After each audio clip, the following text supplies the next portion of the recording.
Alright, so we're about a week into the event. We have another 2 weeks, and from what I've been hearing, a lot of people say that they're having difficulties winning as a legend. Gonna help you guys out. It's pretty easy once you get the general concept of how everything works in this mode. The only thing I really hate about this mode is it really encourages you to camp your ass off, and it's kind of boring. Or at least if you're trying to win. If you want to just go out and slay some shadows, like, go for it. It's fucking awesome. But obviously for anyone who's played it, I'm pretty sure you know Pathfinder's probably going to be your best bet for it. So we're gonna jump into a game. I've got a total of 12 wins right now. Hopefully I can actually win this match. So yeah, you're gonna want a Pathfinder. Wraith is another good pick. Mirage can kind of help. I got really lucky and won his Lifeline once.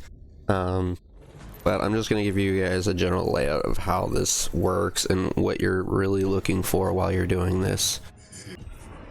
Lesson number 1, make sure you're aware of where the ring is, where it's going to land, where your best places to go. Now, remember, anywhere that you have that you can go that has a roof over your head to hide you from the shadows will always be a good spot.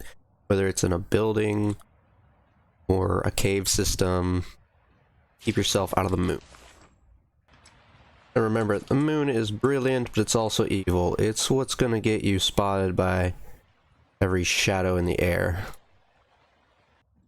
If you find yourself having to move place to place and you have to go out of your little safety comfort zones, well, make it as fast as possible.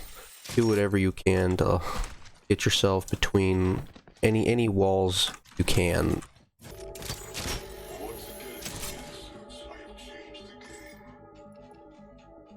Alright, so once you're in the top 10, you're, well, you're not fully in the clear.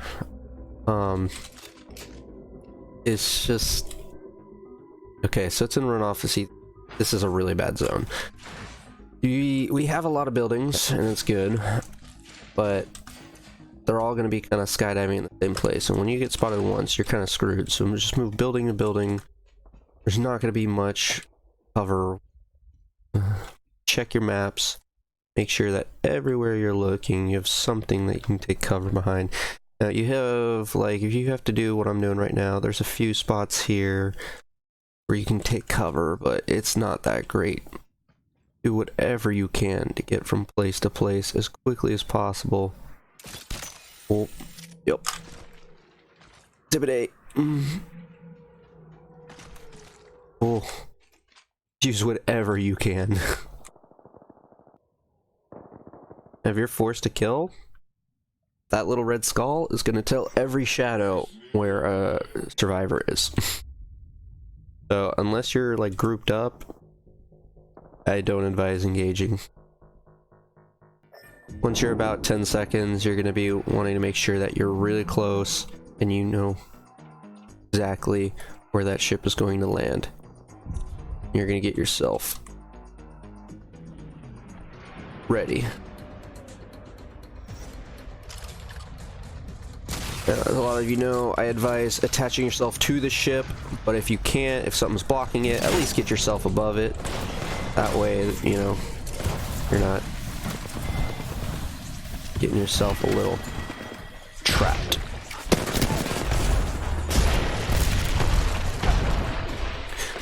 But that's all you need in order to win. I mean, it's pretty much just take cover and run like hell as Pathfinder.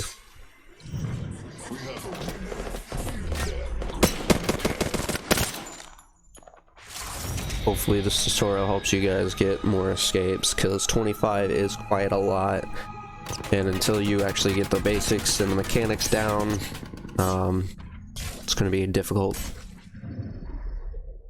You are the champions for now. Check online. There's tutorials that show you actually where every one of the evac ships land. It really doesn't take too many games to kind of get a general understanding as to where they go or where they're going to be. But yeah, if you just play Pathfinder and get yourself up high and You'll be good. Like, it's really not hard. I'm like I said, I'm at 12 out of 25 right now. I've got the other ones done. It's really good. Thanks for watching though. Subscribe, rate, do whatever you want.